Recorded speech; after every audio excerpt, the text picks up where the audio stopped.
Il était venu, il y a très longtemps, trop longtemps. François Morel, l'enchanteur et le poète, est de retour à La Réunion, car il ne faut plus attendre. La fin du monde est pour dimanche.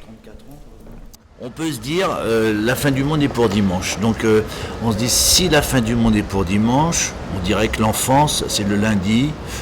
Mardi, c'est la fin de l'adolescence, l'entrée dans la vie, on commence à trouver un boulot, tout ça. Mercredi, on a des enfants, on est mariés, le petit a la coqueluche, la grand-mère va moins bien, etc. On avance, jeudi, on commence à compter ses points retraite. Vendredi, c'est le début de la retraite. Samedi, c'est la vieillesse. Dimanche, c'est la fin. Je voulais parcourir le monde et puis j'ai fait toute une partie de ma carrière chez Continent, comme quoi il y a une logique. Une semaine pour une vie ou comment vivre chaque minute comme la dernière. D'autres auteurs l'ont chanté avant. François Morel, le comédien, le déclame avec force sur les planches. Mettons la jolie nappe blanche, les fleurs coupées, le vin au frais, allons déjeuner sous les branches. Ça va tomber par où ça penche. La fin du monde est pour dimanche. Il y a un tout petit message dans le spectacle, c'est plutôt essayons de profiter de la vie, essayons de ne pas être trop dur avec ceux qui nous entourent, essayons d'améliorer le monde comme on peut à son petit niveau, et puis essayons de profiter de chaque instant. En disant qu'il y a un texte sur le bonheur, par exemple, le bonheur, on a du mal à le voir au présent, mais quand on regarde des moments passés, on se dit ah tiens, et voilà, ça c'est plutôt des moments heureux, des moments de bonheur. Donc essayons de trouver ces photos aujourd'hui, dont on sera content plus tard en disant finalement c'était plutôt un bon moment, celui qu'on a passé ensemble. Il semblerait, je parle au conditionnel, que Monsieur Dieu soit quelqu'un de très très haut placé. Parler du temps qui passe avec humour, tendresse, absurdité et légèreté, comme un certain Raymond DeVos. C'était une référence importante, en tout cas Raymond DeVos.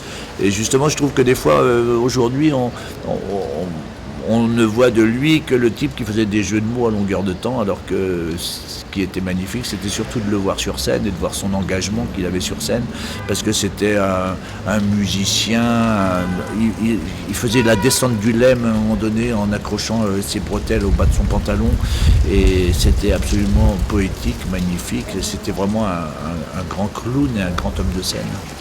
Une pièce où la musique est omniprésente, mais le piano sans pianiste n'a pas pu venir. Alors le pianiste est venu et on a trouvé un piano. Initialement, le spectacle fonctionne avec un piano mécanique qui joue tout seul. Et moi, j'avais conçu et écrit de la musique, mais je n'étais pas physiquement au plateau.